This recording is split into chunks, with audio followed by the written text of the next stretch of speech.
내 속에 주 내가 너무도 많아 당신의 쉴 곳 없는 내 속에 헛된 바램들 같은 당신은 변할 것 없는 내 속에 내가 어쩔 수 없는 어두워 당신의 쉴 자리를 뺏고 내 속에 내가 이길 수 없는 슬픔 무성한 가시나무 숲같네 바람만 불면 그 메마른 가지 서로 부대끼며 울어대고 쉴 곳을 찾아 지쳐 날아온 어린 새들도 가시에 찔려 날아가고 바람만 불면 외롭고도 괴로워 슬픈 노래를 부르던 날이 많았는데 내 속에 전서 내가 너의 나는 당신의 신과였네 내 속에 생명 헛된 바램 길대날로 당신은 변할 거로다 내 속에 내가 어쩔 수 잠깨어 당신의 쉴자리를 일어난 뺏고 후 내 속에 돌단을 내가 이길 수 쌓은 슬픈 봄 가시나무 바다서 내 일생 소원은 늘 찬송하면서 주께도 나가길 원합니다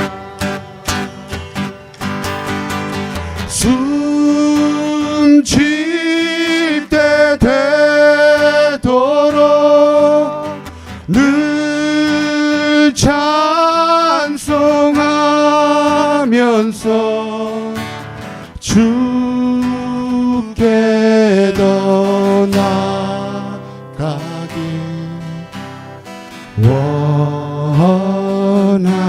원합니다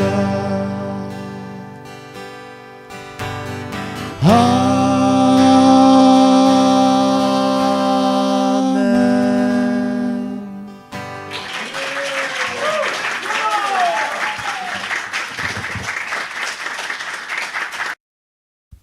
안녕하십니까. 중독자 김입니다. 먼저 지난 1년간 술, 마약, 도박으로부터 지켜주시고 이렇게 회복의 길로 인도하여 주신 하나님께 감사를 드리며 잠깐 기도드리겠습니다. 하나님 아버지 감사합니다. 저를 지켜주셔서 1년 생일을 맞이하게 하여 주시고 이 자리에 설 수 있도록 인도하여 주심을 감사드립니다. 허락하신 간증의 자리에서 저희 지난 이야기들을 통해 주님을 발견하게 하시고 함께 은혜를 나눌 수 있는 시간이 될 수 있도록 허락하여 주십시오. 이 시간 주님만 즐거워하는 시간이 될 수 있도록 인도해 주십시오. 우리의 주인 되신 예수님의 이름으로 기도합니다. 아멘. 먼저 안녕하세요. 먼저 간단하게 저와 저희 가족 소개로 시작하겠습니다. 저는 이남 일녀 중 장남으로 대한민국 서울에서 태어났습니다. 저희 아버지께서는 3대 독자이십니다. 그리고 장남이십니다. 그리고 현대건설 해외 파트에서 근무를 하셨습니다. 그래서 항상 중동 지역으로 장기 출장을 다니셔야만 했습니다. 독실한 불교 집안이었던 저희 집에는 매년 각종 제사들이 굉장히 많았었는데 아버지께서 항상 안 계셔가지고 장손인 저는 아주 어린 나이부터 집안의 제주로서 그 제사들을 모셔왔습니다. 저희 아버지께는 4명의 여동생들이 계십니다. 저한테는 고모들이죠. 고모님들은 모두 학교 선생님이십니다. 초등학교 선생님부터 중학교, 고등학교, 양호 선생님까지 계십니다. 그래서 남들의 눈에는 그런대로 모범적인 집안으로 비춰졌고 실제로도 많은 부분에서 그렇게들 사셨습니다. 하지만 유독 저만은 어려서부터 달랐습니다. 공부하기를 지독히 싫어하고 친구들과 어울려서 노는 것만 좋아하고 말썽 피우고 각종 돌발 행동들을 하여서 항상 어른들의 걱정거리였습니다. 그런 저를 그분들은 많이 달래주셨고 충고하여 주셨습니다. 하지만 전 그때부터 벌써 속으로 그분들을 답답하게 여겼습니다. 인생을 너무 재미없고 따분하게 산다고 생각하면서 저는 다르게 살 거라고 항상 생각하였습니다. 저는 어려서부터 자극적인 것을 굉장히 좋아했습니다. 그러다 보니까 점점 더 큰 자극이 필요하게 되었고 그래서 끝내는 마약에까지 손을 대게 된 것 같습니다. 한가하고 고요한 시간들을 즐길 줄 몰랐고 항상 무언가를 바쁘게 하고 있어야만 했습니다. 그렇지 않으면 마음이 불안하기까지 하였습니다. 요즘 장로님의 강의와 12단계를 통해서 제가 느낀 것은 그 이유가 낮은 자존감으로 인한 결핍 증상임을 알게 되었습니다. 저는 항상 자신을 만족시키기 위해 거짓된 행동이라도 해야만 했고 아니면 무엇인가에 취하여 망각하고 있어야만 했습니다. 그런 증상은 그 정도가 점점 심해져서 나중엔 제 삶의 가장 큰 우선순위가 되어갔습니다. 아주 오래전 일입니다. 저기 앉아있는 제 아들이 첫돌 때의 일입니다. 가난했던 우리 부부는 제대로 된 첫돌 잔치도 해주지 못하고 우리끼리 저녁 식사하는 것으로 대신하기로 하였습니다. 고생하는 아내와 함께 식사를 하며 우리끼리라도 서로 축하해주고 위로해주는 자리를 갖고 싶었던 것입니다. 그런데 외식을 할 경우 술을 마시지 않는 것을 생각조차 할 수 없었던 저는 당연히 술을 마셨고 그 사이에 마음이 변해서 노름장을 가고 싶은 충동을 이기지 못했습니다. 아내에게 얼토당토하는 거짓말을 하고 카지노로 향하였습니다. 아내는 식사 후에 집으로 돌아와 생일 케이크라도 함께하고 싶어서 준비했었는데 저는 그 모든 정성과 마음을 헤아릴 여유가 없었습니다. 흔히 우리들 이야기로 꽂히면 그 무엇도 저를 막을 수가 없었습니다. 그때 아내 혼자 아이를 찍어준 사진이 있는데 그 사진 속에는 당연히 제가 없습니다. 전 그 사진을 볼 때마다 슬픔에 빠지곤 하였습니다. 괴물 같은 나를 발견하기 때문입니다. 저를 많이 괴롭게 하는 사건을 하나만 더 이야기하겠습니다. 이 사건은 현재까지 아내와 아들도 모르는 일입니다. 제가 택시기사를 일을 할 때니까 한 15년 정도 지난 일입니다. 저녁조 근무를 마치면 새벽 3시가량 되는데 그날 저는 일을 마치고 마약을 조금 하게 되었습니다. 말대로 조금밖에 사지 않았기 때문에 소위 우리가 말하는 말리아를 타게 돼서 알바라도 길을 마약을 찾아 헤매었습니다. 한참을 찾아다녔지만 그날은 이상하게 딜러들이 눈에 띄지 않았고 결국 동이 트고 포기하고 그냥 집으로 돌아왔습니다. 근데 진짜 그날은 좀 이상했습니다. 평상시 그런 일이 거의 없는데 아내가 아침부터 저를 심부름을 보내면서 아이까지 데리고 갔다 오라고 하였습니다. 당시 아이는 말도 잘 못하고 카시트를 사용해야 할 아주 어린 나이였습니다. 어쨌든 저는 아내의 심부름을 무사히 다 마쳤고 집으로 돌아가려는데 순간 다시 마약 생각이 났습니다. 뒤를 돌아보니까 아이는 평안하게 웃고 있었고 전 속으로 아직 어리니까 모르겠지 하면서 계속해서 들리는 양심의 소리를 애써 무시하고 알바라도로 계속 향해야 했습니다. 그렇게 알바라도 길을 마약을 찾아 헤매고 있을 때 제 마음속에는 아주 비참한 생각이 하나 더 떠올랐습니다. 뒷자리에 어린 아이가 카시트를 하고 앉아 있으니까 혹시 있을지 모를 경찰로부터 오히려 의심을 덜 받겠구나. 저의 목적은 오직 마약이었습니다. 그날 전 끝내 마약을 구하지 못했습니다. 하지만 이 사건은 두고두고 스스로를 자학하게 만들었습니다. 얼마 전 장로님으로부터 같은 경험을 들은 적이 있는데 그날 이후 마약으로 쓰러질 때면 전 혼자 화장실로 들어가서 거울 속에 추악한 모습을 한 나를 보면서 넌 사람 새끼도 아니야 하면서 자신을 경멸하고 학대하게 되었습니다. 그리고는 자기 연민 속으로 빠집니다.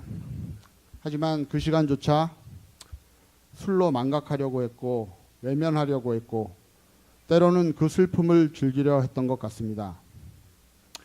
이때까지 아직 예수님을 몰랐던 저는 슬픈 감정을 이런저런 형태로 즐기고 있었습니다.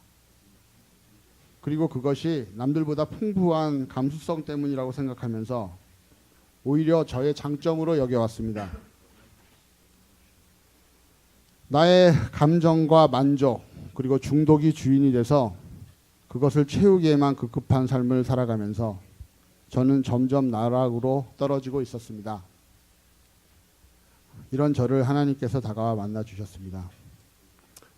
2005년 마약으로 전 재산을 탕진하고 진짜 길바닥으로 나갈 수밖에 없는 상황이었는데 저기 앉아있는 한 형제의 도움으로 아가페라는 곳으로 들어가게 되었습니다. 당시 아가페에서는 하루 3번 예배가 있었습니다.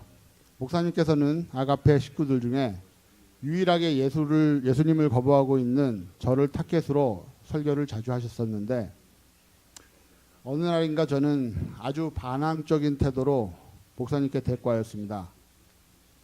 이 집에 있는 동안 집안에 있는 모든 일과 모든 행사에 적극 참여하고 제가 해야 될 일은 누구보다 더 열심히 하겠습니다. 하지만 예수를 믿으란 말은 하지 마십시오. 저는 예수를 믿을 마음이 전혀 없습니다. 이 말을 마치고 전 그 집을 나오게 되었고 나와서 불과 며칠도 안 돼서 먹을 것도 없고 잘 데도 없고 정말 오갈 데가 없는 상황이 되었고 짧게지만 홈리스의 비참함을 맛보았습니다. 다시 사정을 하고 목사님이 배려해 주셔서 아가페로 돌아갈 수 있었습니다.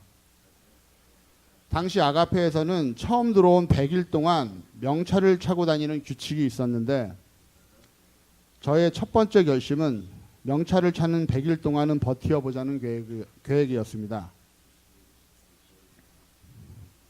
처음엔 그동안 마약을 너무 많이 해서 그냥 정신없이 지냈었는데 시간이 조금 지난 어느 날 뒷곁에 혼자 앉아 있다가 정말 처참하게 무너진 나를 보게 되었습니다. 처음으로 나의 생각에 대해 의심하기 시작했습니다. 그 전까지 저는 한 번도 저의 생각이 틀렸다고 느끼지 못했습니다. 다만 내가 너무 약하고 충동적이라서 나의 생각들을 현실에서 잘 지켜내지 못할 뿐이지 내 생각과 마음은 옳은 것이라고 확신을 하고 있었습니다. 하지만 지금 나의 모습은 뭐지? 정말 나의 생각은 옳은 것인가? 하는 의문이 들기 시작했습니다. 그런 의문을 가지고 예배를 드리고 있을 때였습니다. 목사님께서 자신의 경험과 감정을 나누는 말씀을 듣고 저는 정말 깜짝 놀랐습니다. 나의 얘기와 너무나 똑같아서였습니다. 혹시 나를 뒷조사한 게 아닌가 하는 의심을 할 만큼이었습니다. 그것이 제 마음을 움직였고 계기가 되어 예배에 집중할 수 있게 되었고 드디어 예수님을 만날 수 있었습니다. 그것이 2005년 여름의 일입니다. 그렇게 예수님을 만나게 된 저는 찬양과 말씀을 통해 점점 그 사랑을 느끼게 되었습니다. 처음 한동안은 말할 수 없이 평온하고 행복하였습니다. 주님과의 첫사랑은 정말 행복하였습니다. 그렇게 끝까지 그 첫사랑을 붙들고 갈 수만 있었다면 얼마나 좋았을까요?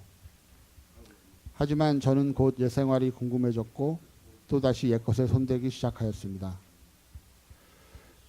그때 당시 저의 생각은 마약은 정말 무섭다. 이건 진짜 아니다. 하지만 술과 도박은 적당히 즐기면서 살 수 있다. 그것마저 없으면 무슨 재미로 사나.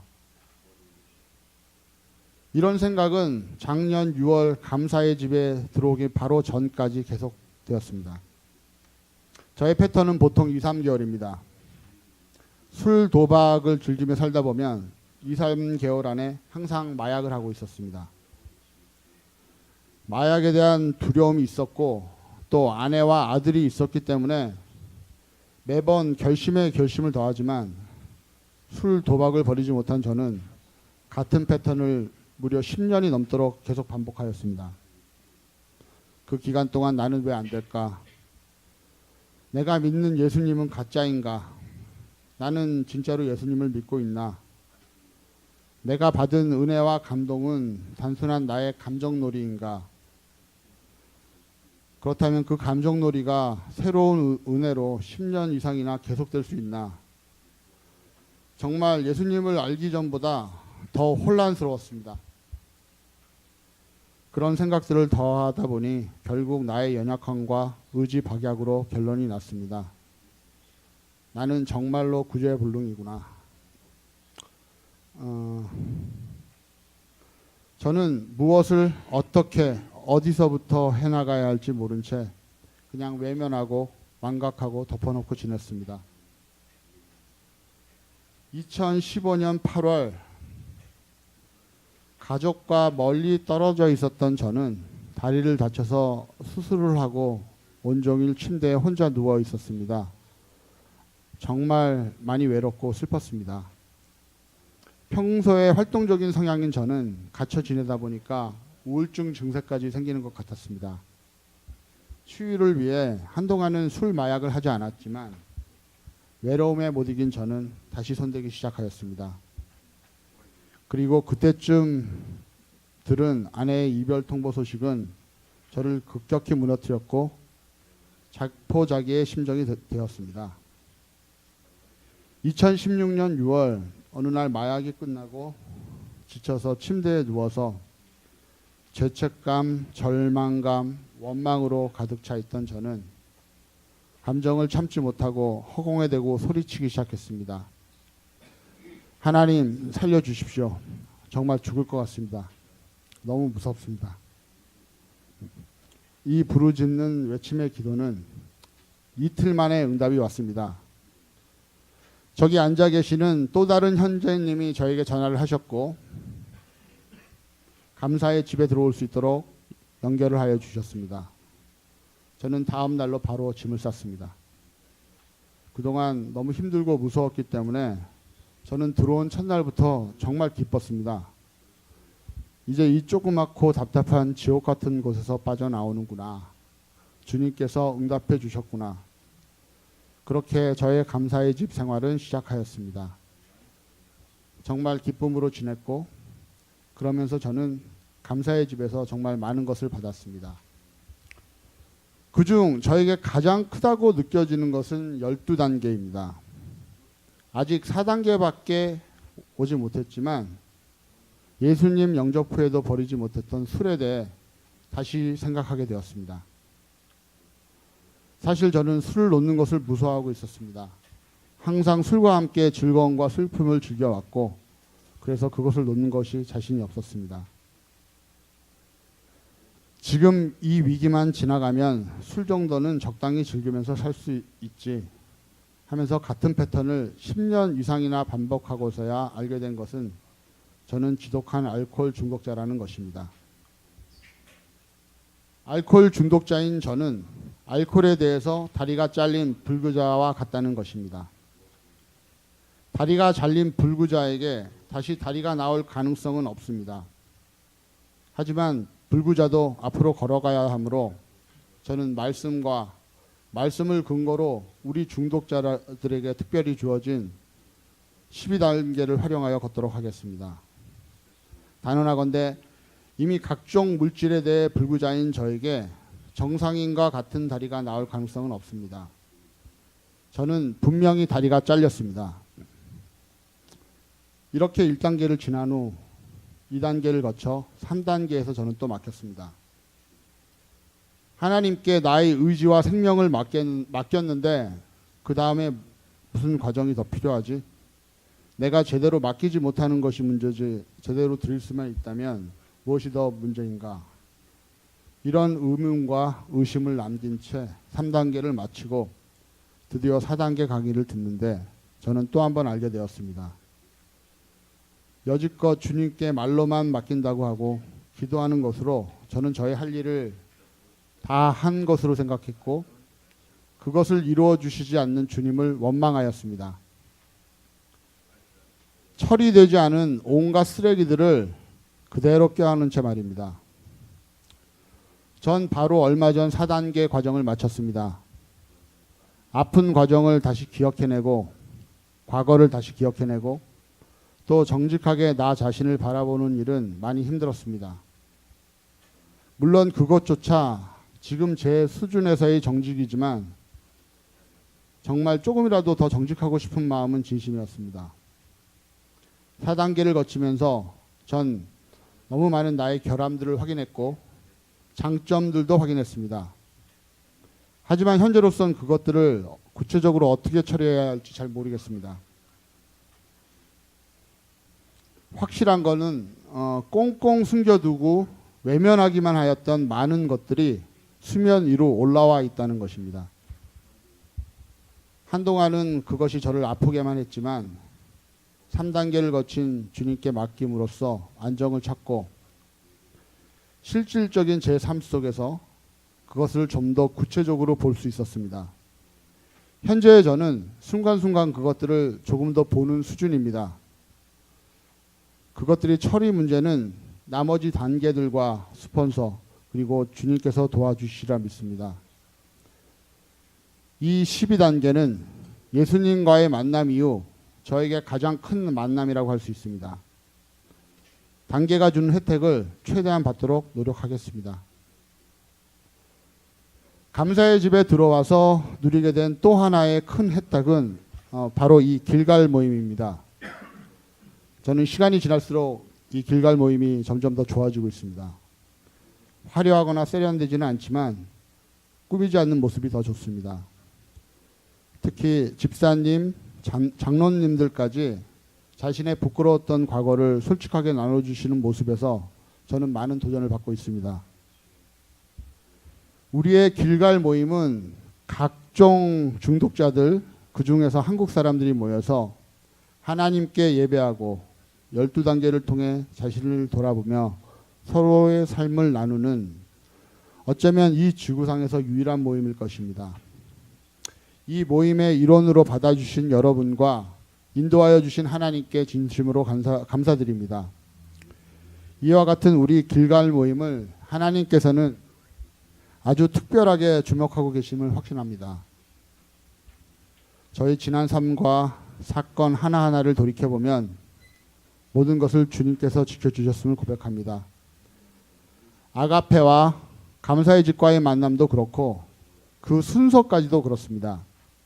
만약 저 같은 사람이 감사의 집을 먼저 만났다면 매번 사고치고 곧 쫓겨났을 것입니다. 세상의 재미와 쾌락 말고는 아무것도 보지 못했던 저에게 발견되어 주시고 끝없이 공허했던 마음을 사랑으로 채워주시고 그럼에도 불구하고 연약하여 쓰러질 때마다 한 걸음씩 인도하여 주시고 결국엔 그 그리스도의 날을 이루실 주님을 찬양합니다. 이 모임에 참석하신 모든 중독자 여러분 감사합니다. 여러분은 모두 제 친구이자 동료이고 선생님입니다. 여러분은 저의 이 아픔을 저의 부모, 형제, 아내, 자식보다 더 잘 알고 계십니다. 그래서 저는 여러분에게 강한 형제애를 느끼고 있습니다. 특별히 선배님들은 저희 수준을 배려하셔서 기다려주시고 몸소 가르쳐주심을 감사드립니다. 고백하자면 저희 앞으로의 인생은 중독자들 곁에 있을 것입니다. 그들에게 도움을 줄 수 있는 것을 찾아볼 것이고 같은 중독자로서 그들에게 도움을 받겠습니다. 그래야만 제가 살 수 있습니다. 이 모든 과정 속에서 예수님이 계십니다. 그리고 그분은 끝까지 저를 포기하지 않으실 것입니다.